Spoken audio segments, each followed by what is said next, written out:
সালাম আলাইকুম। দেখেন এনজিওর কত সাহস, এই যে ডিএফডি, আবার এরা লিখছে যে শরিয়া ভিত্তিক। আমাদের একজন হিন্দু বোন 40,000 টাকা সমপরিমাণ একটা কিস্তি উঠেছে, দিতে পারে না। তার ছোট শিশু একটা বাচ্চাকে অফিসে ডাইকে নিয়ে শিশু বাচ্চাটাকে একটা রুমে আটকে রাখছে।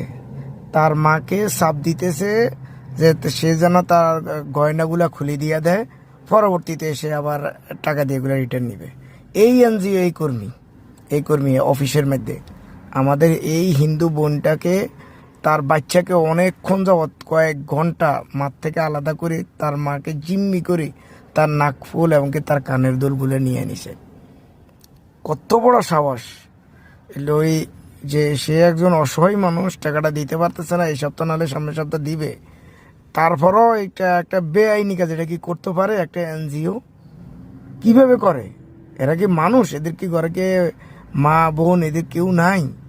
এই যে অসহায় মানুষটার উপরে কি জুলুমটা! একটা ছোট শিশু বাচ্চাকে মাঠ থেকে 2-3 ঘন্টা সরায় মাকে মজবুরি করি তারা তার মায়ের গয়নাগুলা আদায় করে নিছে।